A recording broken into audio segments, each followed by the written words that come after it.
Hi friends, Indian technical training centre में आपका फिर एक बार स्वागत है। और आज हम बात करेंगे विंडो एसी डायग्राम से। जो भी कनेक्शन हम करते हैं, जैसे कि विंडो एसी के डायग्राम से कैसे पता कर लेंगे कि उसमें कौन कौन सा तार कहाँ गया है, और इसमें फाइन मोटर का जैक कहाँ है, इसमें पीसीबी कहाँ, पीसीबी में रिले कहाँ है, स्विंग मोटर कहाँ है, इसमें जो भी चीज़ें दिया गया है एक डायग्राम में, प्रॉपर एक डायग्राम से हम समझ सकते हैं कि इसमें कहाँ कनेक्शन कैसे करना है। कभी कभी क्या होता है कि कनेक्शन तो हम जानते हैं, लेकिन वहाँ पर हम वायर से कंफ्यूजन हो जाते हैं। कभी रेड को मान लेते हैं कॉमन, कभी ब्लू को मान लेते हैं कॉमन। मानने से कुछ नहीं होता है, इसमें सारा कुछ दिया रहता है कि कौन सा कॉमन है, कौन सा आपको कौन सा फेज है, कौन सा न्यूट्रल, जो भी चीज़ें दिया है एकदम क्लियर दिया है। और इस जो डायग्राम दिया है, क्या डायग्राम से हम कनेक्शन कर सकते हैं कि नहीं, इसको हम क्या करेंगे, इजी वे में समझने की कोशिश करेंगे। चलिए तो स्टार्ट करते हैं। ये है आपका विंडो एसी का डायग्राम। मैंने जस्ट लाइक बगल में ही है उसको यहाँ पर कॉपी किया, और एक छोटा सा कोशिश मेरा रहेगा कि आपको इससे पहुंचा दें, समझा दें कि आप इससे क्या कर लेंगे, कनेक्शन इसको प्रॉपर कर पाएंगे। चलिए सबसे पहले बात करेंगे कनेक्शन की। तो आपको यहाँ पर हम दिखा दें पावर सप्लाई। यहाँ से पावर सप्लाई हम लोग लेते हैं, जो कि एक अर्थ बनाए हैं, और एक ब्लैक और एक न्यूट्रल और एक फेज। तो यहाँ पर देखिए जो ब्लैक ये है, रेड देखिए यहाँ पर एल लिखा हुआ है ना, तो ये एल जो है ये क्या है, लाइन है, और ये न्यूट्रल। दो ही कनेक्शन को हम लेकर आते हैं, सिंगल फेज कनेक्शन है। तो इसमें हमने क्या किया, फेज और न्यूट्रल लिया। फेज और न्यूट्रल लेकर कहाँ सबसे पहले दिए हैं वो आपको समझाने की कोशिश करेंगे। देखिए यहाँ पर आप जूम करके लाइए, ये है इसका रिले, कंप्रेसर का रिले, यानी कि पीसीबी में जो रिले लगा है यहाँ पर ये लगा है, ठीक है। तो फेज यानी कि ये लाइन जो है सबसे पहले ये रिले को दिया है, एक पॉइंट को। यहाँ पर देखिए हमने जाहिर कर दिया है कि एन और कॉमन। यहाँ पर ऐसा भी होता है कि 3 नंबर 4 नंबर लिखा रहता है, तो जो भी लिखा रहे, एन लिखा रहे चाहे कॉमन लिखा रहे, चाहे यहाँ पर 3 नंबर 4 नंबर जो भी लिखा रहे, तो आपको कैसे पता करना है कि ये किस पर हमको मेन कनेक्शन देना है। तो मैंने बहुत सारे वीडियो में बनाया है कि आपको इसके बगल में ही एक फ्यूज रहता है, आप फ्यूज क्या बोलते हैं, उस फ्यूज से आप पता कर सकते हैं कि हम कहाँ से लाइन कैसे देंगे। मान लीजिए कि एक फ्यूज हम बगल में लगा देते हैं, ठीक है। वो फ्यूज से आपको करना क्या है कि कंटिन्यूटी चेक करना है। कंटिन्यूटी यानी कि 2 पोल यहाँ पर रखा है, 1 पोल 2 पोल। अब हम यहाँ से कंटिन्यूटी चेक करेंगे, एगो फ्यूज पर रख लेंगे, और दूसरा हम दोनों पर चेक करेंगे। फ्यूज से जिस पर कंटिन्यूटी बताएगा, रिले के जिस पॉइंट पर कंटिन्यूटी बताएगा, वही हमारा इनपुट होता है। तो मैं यहाँ पर मान लीजिए कि यहाँ पर मैंने मेरा बताया क्या, एन पर कंटिन्यूटी बताया, तो इसको मान लिया क्या, इनपुट मान लिए हैं। और हम आउटपुट यानी कंप्रेसर के लिए जो मेरा निकल रहा है ये सेकंड कॉमन से। तो ये हो गया मेरा फेज। फेज मैंने इसमें जैसे ही दिया, तो आपको ये बता दें कि फेज अगर रिले पर दिया, अगर हमने फेज रिले पर दिया, तो जितना भी इसमें रिले बहुत सारा लगा है सब में फेज ही जाएगा।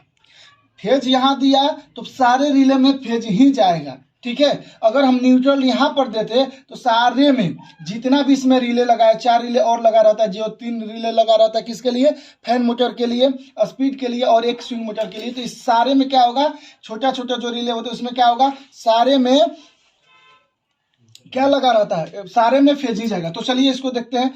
अब हमने क्या किया कि यहाँ पर फेज डाल दिया तो फेज ही निकलेगा, फेज डालेंगे तो फेज ही निकलेगा ना। फेज निकाल के कंप्रेसर के हमने एक पॉइंट पर दे दिया। मान लेते हैं ये कंप्रेसर के कौन सा पॉइंट होगा बाबू, कॉमन पॉइंट। कॉमन पॉइंट मान सकते हैं जी, इसको हम मान लेते हैं कॉमन, ठीक है। अब जैसे ही हमने कंप्रेसर के कॉमन पर ये दे दिया फेज, अब यहाँ पर हमको चाहिए न्यूट्रल, और न्यूट्रल के साथ हमको रनिंग स्टार्टिंग को चलाने के लिए कैपेसिटर चाहिए, चाहिए कि नहीं चाहिए। तो अब हम यहाँ पर क्या बात करें, यहाँ पर फेज दे दिए तो न्यूट्रल जाइए ना। अब न्यूट्रल को ही हम क्या करेंगे, देखेंगे कि न्यूट्रल पहुंचा कहाँ है। फेज तो पहुंच गया रिले पर, यानी कि जितना भी यहाँ पर रिले सिस्टम काम कर रहा है, जितना भी छोटे छोटे कंपोनेंट, सब में क्या हो रहा है, फेज हो रहा है। अब न्यूट्रल कहाँ पहुंचा है, तो आप देखिए ध्यान दीजिए, ये है मेरा न्यूट्रल, है कि नहीं। न्यूट्रल कहाँ पहुंचा, यहाँ पर पहुंचा है, कहाँ पर, ये न्यूट्रल। ये 4 जो जैक है ये क्या है, ये न्यूट्रल का है। ये चारों जो जैक है किसका है, एन पावर का, यानी न्यूट्रल का। यही चारों पर आप कंटिन्यूटी चेक कीजिएगा तो क्या बताएगा बाबू, ये एन पावर है, यानी कि न्यूट्रल का कनेक्शन है। ये चारों में न्यूट्रल दौड़ेगा, अदरवाइज और कहीं भी न्यूट्रल नहीं होगा। ये केवल चारों पोल पर, ये जो चारों पोल है चारों में न्यूट्रल दौड़ेगा। मैंने इसमें क्या है कि मुझे सारा कुछ दर्शाना था, इसलिए मैंने इसको क्या किया कि थोड़ा दूर दूर पर बनाया है। आप देखिएगा पीसीबी के अंदर, तो न्यूट्रल पॉइंट में आपको दिखा रहा हूँ, एक सेकंड लाइन पर रहिए।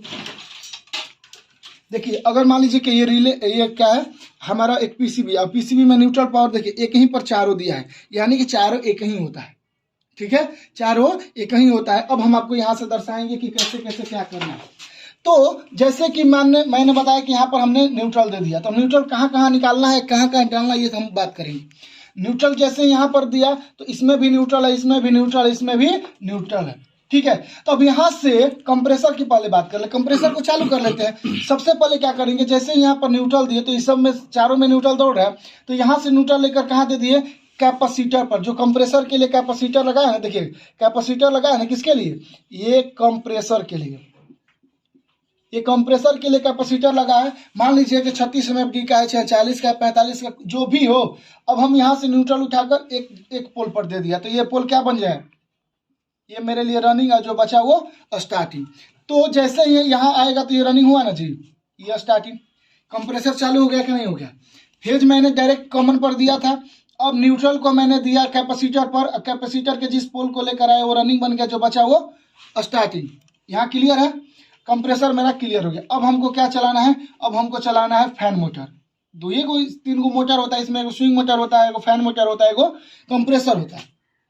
अब फैन मोटर की बात कर ले तो देखिए यहाँ पर छोटा छोटा स्पीड के लिए जो रिले लगा है तो उसको बात कर लेंगे। देखिए यहाँ पर क्या लिखा है बाबू, यहाँ पर रंग दिया हुआ है, इसको आप मान लो कि कॉमन है तीनों का, ये लो मीडियम हाई हो सकता है ना, ये लो, ये मीडियम और ये हाई, ये तीनों पर लिखा हुआ है।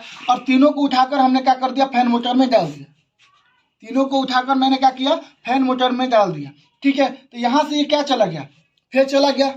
हमारा फैन मोटर में क्या चला गया, फेज चला गया। इसमें 3 स्पीड है, फैन मोटर में कितनी स्पीड है, 3 स्पीड। और आपको बता दें कि ये जो है ये फैन मोटर है 6 वायर का, कितने वायर का, 6 वायर का ये फैन मोटर है। तो 6 वायर का फैन मोटर है, तो 3 वायर को हमने दे दिया फेज, तीनों में फेज दे दिया। जैसे ही तीनों में हमने फेज दे दिया, यानी कि लो मीडियम हाई खत्म हो गया कनेक्शन। अब हमको चाहिए इसमें क्या, न्यूट्रल। जैसे ही न्यूट्रल इसको देंगे फैन मोटर को, तो फैन मोटर भी चालू हो जाएगा कि नहीं हो जाएगा, हो जाएगा। अब हम क्या किए, तो न्यूट्रल तो इधर घूम रहा है पूरा, तो क्या करेंगे कि ये जो तार है मेरा, ये जो तार है मेरा क्या है, ब्लैक तार है। क्या है बाबू, ब्लैक तार है। अब ये जो तार हमारा गया है बाबू, यहां से हमने न्यूट्रल उठाया और फैन मोटर के डायरेक्ट यहां पर इस तार को लिखा जाता है COM।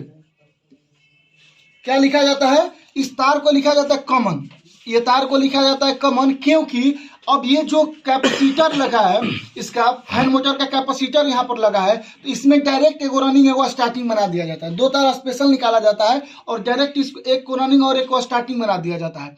और 3 वायर तो हो गया हाई लो मीडियम, 2 वायर हो गया रनिंग और स्टार्टिंग, एक वायर और बचता है जो हम जिसको कॉमन बनाते हैं, यानी कि न्यूट्रल, जिसमें सप्लाई देते हैं। यही न्यूट्रल जो है, यही वायर जो है, ये दोनों वायर में से किसी न किसी एक पर कंटिन्यूटी बनाता है।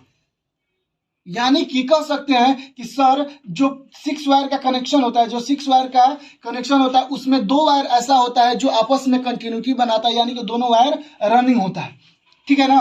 तो यही वायर दोनों में से किसी एक पर कंटिन्यूटी बनाएगा, जिस पर कंटिन्यूटी बनाएगा वो क्या होता है, रनिंग बनाता।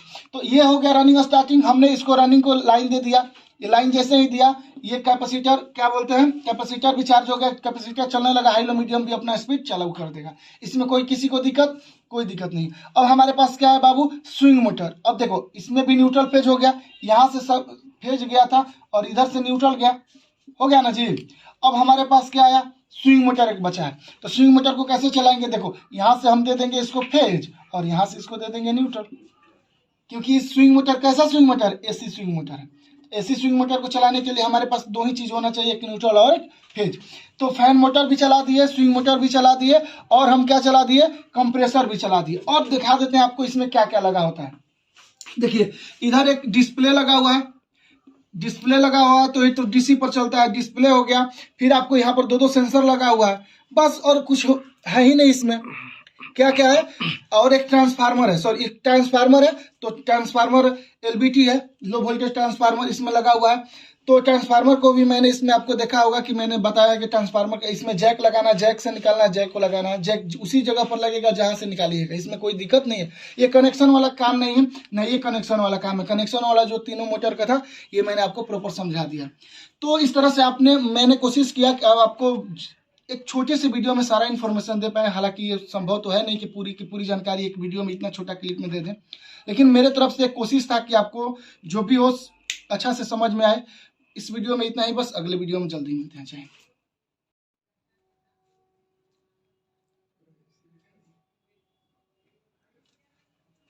एसी वगैरह